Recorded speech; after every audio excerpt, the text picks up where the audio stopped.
So good afternoon, everyone. Today I'm very glad to stand here in front of you to present my work. It was also my thesis work, and I already presented it in the USA at CERA 25 IEEE conference. So I cannot wait to present it also today. For first, I want to go through a brief presentation outline. So I will be explaining and telling you a story, telling you what I did and why I decided to do that. So without wasting any time, I would like to go with the first slide. Basically, if you are from here in Bolzano, you know that we love the snow. We love skiing, winter sports, and this kind of sports. But also, this kind of sports require some particular snow. So the natural snow is not enough anymore because due to the climate change, we have some factors that prevent us from the practice of this kind of disciplines. So what do we need? We need a complex architecture, complex system data that allows us to actually produce this artificial snow that help us in performing these sports. This idea stems from my internship I had at a very famous company here in Trentino Alto Adige. And basically the team leader explained me how much time they spent over this prototype, over the figure you see on the left side of the screen. That was the product they got after years of developing, because every time they tried to produce a new version, they were encountering problems from the client side, because it was hard to manage the data, hard to understand how to deal with the resort time, and this kind of stuff from a non-technical person that's not expert of the domain, obviously. So basically, what are the objectives of the study? What I want to tell you today. Basically, we want to understand why do developers struggle in making good GUIs. The idea is that the technical person, so a developer, has a technical mental model, and it's often not aligned with what is the user, so a non-technical person that's not expert in the domain. We want to understand the primary causes, we want to understand what are the challenges during the development phase, and we want to understand if there are any patterns, any UI patterns that allow us to avoid this kind of mistake and kind of waste of resources for a company. So basically, in the end, we want to produce a tool that is automatic, and it can actually recognize if the deterministic pattern is implemented or not. And if it's not, we have to know where we have to implement it, because we know that in company systems they are quite large, and it's difficult to spot the exact point where the user mental model is not aligned. So basically, the approach stems from the user's mental model pipeline. It's very easy. So if I'm encountering complexity in ambiguous GUI, I get confused. If I get confused, soon I will be frustrated as well, because I'm not really able to get engaged, interact with the system, and this will be leading to abandonment. So the user quit to use the software, and this could be resulting in a big waste of money for the company. So what did we do? We defined a questionnaire. We used a technical way to define this from academia. It's a GQM definition.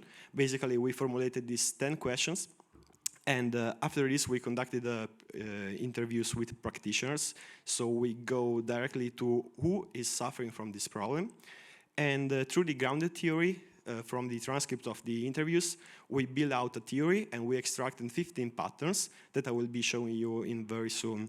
Basically, the last step is the tool development. So basically where we actually give the companies a concrete tool that they could employ in their workflow so that they can avoid this waste of resources. So for who doesn't know, basically grounded theory is a way to extract theory from data.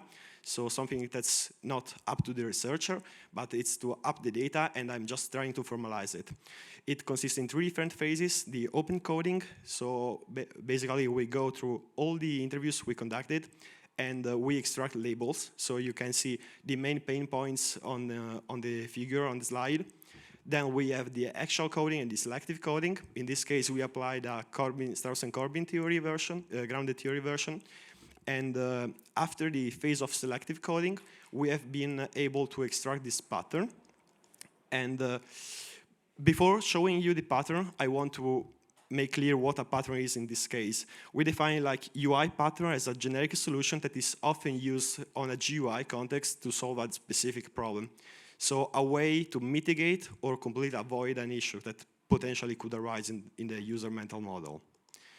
These are the patterns I've been extracted with my co-author Andrea. Some of them could be familiar to you because it's like a snapshot of the current situation. This means some were already known in literature, in the state of the art, and we just reported them. Some others are new. And today, for the sake of time, I've not enough time to show you all of them, but I will go through some of the most important ones. And the first one is the error feedback pattern. So basically, imagine you are interacting with a GUI and you keep making the same mistake in the same point of the workflow of the pipeline that you are supposed to follow. So basically, it means like no error feedback is implemented, like the user is not prompted with an alert message, or the user is not really understanding what it's doing that causes this error. So basically, we want to provide a tool to the company that actually verifies if the pattern is implemented, so everything is okay and no action is required. Otherwise, it also helps the company to understand where is the pain point for the user, and it also allows to understand if it's a mistake that's common across all the user base we have, or it's just from a specific class of user. So for example, if I'm interfacing my software with elderly, for example, it's more common to have some problems. If I'm trying to have a user base that's really young, it's less common to have some specific type of errors. Now you see here the thresholds that we set. In this case, it's 80%. Obviously, it depends on the study case, on the application that you want to use the tool with, and it's up to the company in the end. So we will provide just an interface where you can set all the parameters. Then the second pattern is the customization pattern. So imagine that you want, for example, print something, and you want to do not in color but just black and white to save the toner of the printer. What's the problem? If you every time that you want to print something, you have to rechange all the settings of the printer. This is tedious. This will be taking longer, and it's not really efficient, right? So what is the idea? If I notice that a specific user or a global set of user is performing always the same set, I can implement a customization pattern. So it means I can make possible for the user to define its own setups. For example, it's also to be understood that the pattern could be not implemented for a global. So for a global base, that means all the users are not performing the setups because they want to make always the same setups, but they are not anymore because they fed up of that process that's too long, or just a specific class of the user. So it's not a global preset, but it's a specific user class preset. And to do that, we also show in the GitHub link, it's a very, very trivial MVP. Now I'm working on the final product, but it will be require some time, obviously. And on the figure, you can see the infrastructure, so how I imagine the tool. So we have a client side with a plugin installed. Then we have a web server. The web server is linked to a database. This enables us to also allow like data analysis over the time. So extensive data analysis and not just about the last data we collected. When we want to analyze the data, we export the CSV file. We talk now about CSV just for simplicity, but could be every kind of format, obviously. And then once the tool is fed up with this logs, we basically parse it and perform the analysis. Obviously, the analysis is specific for every pattern that you're looking for. We have 15, and it's obviously not possible to analyze the logs for all of them because all of them require some specific data in the logs as well. Then the future work to further enhance the quality of my research is obviously conduct experiments to validate this effectiveness, because I was not able to do that because it takes years. And basically we should apply these patterns now the tool now and see the result in 10, 20 years, for example. So thank you very much for your attention. And now it's Q&A time.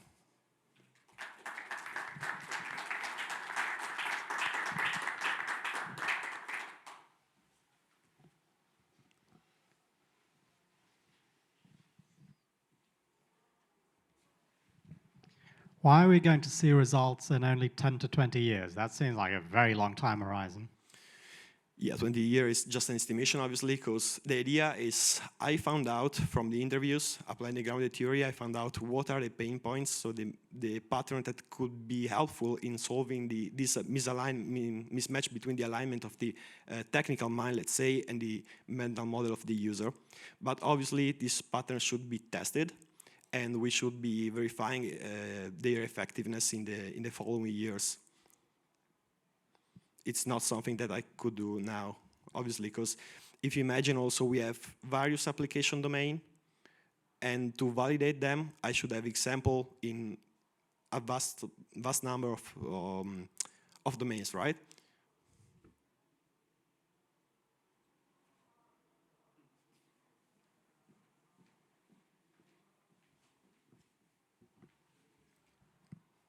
So sometimes there are trade-offs to be made between customizability and being able to actually use the software. So we've had a lot of users asking for more settings. Hey, I just need a setting to do this specific thing. And like, yeah, it would be cool to have, but then every other user would not be able to find it and would get confused, and it would just add more maintenance issues. Have you considered this in your research? Yeah, sure, but the customization pattern is about how I set up some predefined workflow.